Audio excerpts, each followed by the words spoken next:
Assalamualaikum warahmatullahi wabarakatuh.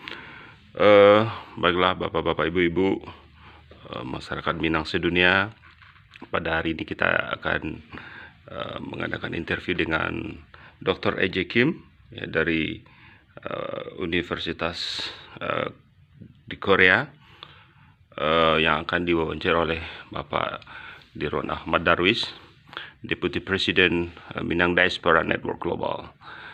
Silakan Pak Dr. Dirwan Ahmad Darwis untuk mewawancarai pakar Minangkabau dari Korea. Silakan dah. Oke, terima kasih banyak. Pada pagi ini di Hotel Mulia, kami bertemu dengan Prof. E.J. Kim. Dalam rangka beliau ini adalah orang yang sangat tertarik terhadap budaya Minangkabau, khususnya yang berhubungan dengan woman atau perempuan. Nah, bersama saya sekarang beliau ini adalah seorang profesor dalam bidang geografi yang mengajar di Universitas Nasional Korea. Okay, Prof. AJ, we have been knowing each other, and we are very happy to see you this morning. And you did some interview with our gentleman from Minangkabau Network. And then the point that I like to raise is, how do you see the Minangkabau? Why? What are the reasons behind this that you interest toward the Minangkabau culture and the Minangkabau women? Actually, I'm from South Korea, which is notorious for low status of women in public space. But when I came to West Sumatra, I found the great woman and the Padusi tradition. So as a Korean woman, I have some new imaginations about the active role of a woman in the society. So that's the first first impression about Minangkabau woman. Okay, I know that you are now writing the book about the Minangkabau. The first book about the dream of what was that? The title of the book? The first book was Happy Army Journey, focusing on some culture and family and happy life. And my second book is about Geography of a Dream. Oh yeah, the Geography of the Dreams. And part of the book you are writing about the Minangkabau. Yes. Right? Right. Can you tell briefly about this? Yes. As a geographer, I found the secret of success. Okay. If you really want to succeed in some field, you have to Morantau. Okay. But I found many Minangkabau people Morantau to seek for their dream, and they have some very special success. So I introduced the Minangkabau people in my book, Geography of Dream. So there is more to the Morantau. Yes. About the geography. Yeah. And the second book, you are writing just about the Minangkabau. Yes. Okay. Serious book about Minangkabau. Okay. I explored the whole Minangkabau world for about 10 years. So that is the result of my Morantau. Okay. To understand the Minangkabau culture and tradition and their special connection. So my third book will be maybe the best one in my life to show the secret of a Minangkabau people's success and happy life. Can you tell a little bit of story, the background that you connect you to Minangkabau? Personally, I had some difficult time in Korea as a woman. Okay. I need some role model, and then Minangkabau woman and man gave me some special insight or some lessons I had to learn.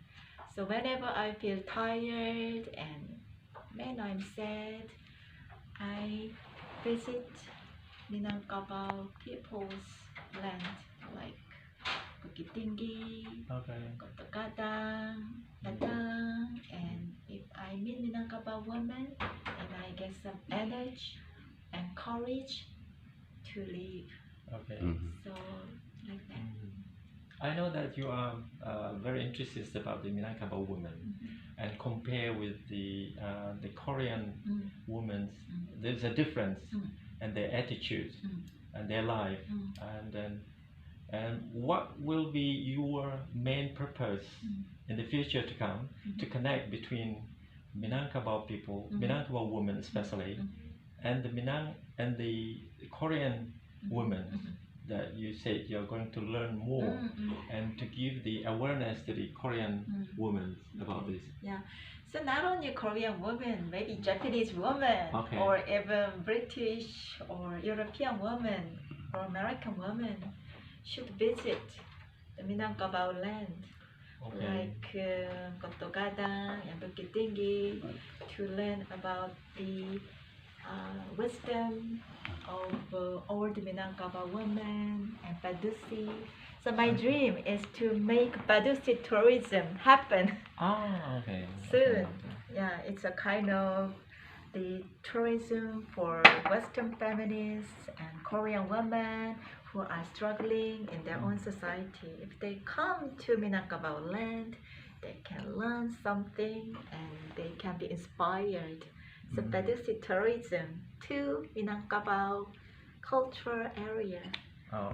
Nah, oke, jadi tadi pada sesi pertama kita sudah mengobrol dengan Prof. EJ berhubungan dengan pandangan beliau terhadap Minangkabau, khususnya yang berhubungan dengan padusi atau perempuan. Ya. Nah, dalam hal ini ada sesuatu yang menarik bahwa Prof. EJ ingin mengangkat sesuatu hal yang positif tentang Minangkabau dari perspektif orang luar, dan ini sangat menarik bagi saya pribadi, karena beliau akan memberikan satu gambaran tentang kekuatan, kelebihan, hal-hal yang positif tentang perempuan di Minangkabau, yang mana orang Minangkabau sendiri tidak mengenal tentang kekuatan itu. Nah, ini yang akan diangkat oleh Prof. EJ di dalam bukunya yang menulis tentang Minangkabau, perempuan yang Minangkabau. Nah, untuk yang sesi yang kedua ini saya akan bertanya tentang hal-hal yang menarik di Minangkabau, tentang yaitu tentang yang berhubungan dengan pariwisata, juga makanan, juga tentang sedikit budaya. Okay, Prof. EJ, would you like to tell us a little bit about how do you see the tourism development in Minangkabau? I also want to hear something that what I mean is very constructive comment, critics about the tourism in Minangkabau from your perspective. Not only the beautiful and nice things, but also the something that need to improve about the tourism in Minangkabau. I think Minangkabau culture has many special things, including food like londang, masakan Padang is very famous. But I think there are some obstacles. Not only food, but I think the story, around the food. Hygienic? Yeah, things? yeah. I mean, no, not. I want to show the big picture of the food. Okay. For example, londang, yes, it's very delicious, but not only taste, but it has some story, Marantau story, like that. Okay. So if you put more story on delicious food, I Okay. think it's a big plus. And I know the Minangkabau culture is very special and great, but you need some outsiders' perspective. Yes. What is really special, and what is a good point for foreign tourists like me? Yeah. So if you listen to other people's perspective and their impression about Minangkabau, you will develop more excellent tourism program. That's my suggestion. Okay, so that means we have to provide the background story of the Yes. the rendang. And what is the special from outsiders' view? Okay. And that could help you, Minangkabau people, to develop greater program. That's my from the suggestion. perspective of the culinary that's supporting the tourism industry in Minangkabau, in West Sumatra. But what about the other things? I like to hear your constructive ideas, your critics about how to develop the tourism in West Sumatra from the perspective of foreign. People think the new hotel or some glossy shopping center is an asset for tourism to attract foreigners. Okay. But I have different view. Alright. I mean, just the ordinary women's lifestyle and their just simple life can inspire foreigners, especially women, to have some idea about the future role of a woman. It means you have to preserve your own legacy in kampong or Koto Gadang. You don't have to develop new resort. Okay. Just focus, just back to your roots. Okay. That's my suggestion. For example, if I visit Koto Gadang, Rohana Gudu's house, and it is deserted, I'm so sorry about that. You can revive hard life and tradition in Koto Gadang. It will need the big money. It doesn't need any big money. You just revive the memory of a neighborhood, how she was great to people and she was very generous toward community, and just revive what you had in the past. You don't have to build up new glossy western resort, but just go back to the history and your legacy. So that's my suggestion. Right. You are right. So that means we have to keep our culture, And our history. traditions. I And agree we with you. need Strongly some agree with you. explanation. We should make up some story or educational materials to give some special insight for foreigners. Okay. They should learn about Minangkabau women's culture and history first. And then they have some special vision, or they can learn deeply from their tourism or from their journey to Minangkabau land. So that is my suggestion. Ini adalah satu pesan yang sangat mendasar dari Prof. AJ, bahwa orang Minangkabau tidak perlu untuk membuat resort dan lain-lain segala macam itu, hanya dengan mempertahankan budaya saja. Budaya itu akan sangat menarik untuk bagi para turis mancanegara mencari kelainan.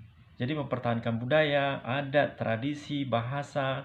Saya kira ini yang sangat diperlukan oleh Minangkabau dalam mengembangkan pariwisata ke depan.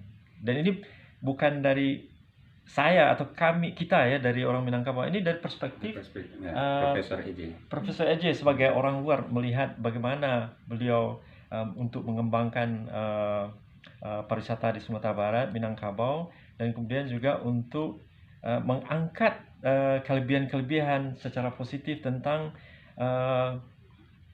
karakter atau perilaku budaya wanita Minangkabau. Nah, ini akan menjadi satu buku khusus di dalam buku ketiga beliau tentang Minangkabau. Saya rasa ini perlu untuk menjadi kesadaran kita bersama di jaringan masyarakat Minangkabau dunia. Ya. Oke. Terima kasih Pak Dirwan atas. Saya kira itu ya. Iya. Atas. Terima kasih banyak. Terima kasih Dr. AJ. Pak Dirwan, terima kasih banyak. Demikianlah wawancara kita dengan salah satu ahli Minangkabau, pengamat Minangkabau. Nanti kita tunggu diskusi berikutnya. Terima kasih. Assalamualaikum warahmatullahi wabarakatuh. Waalaikumsalam. Kamsahamnida. Kamsahamnida. Bye.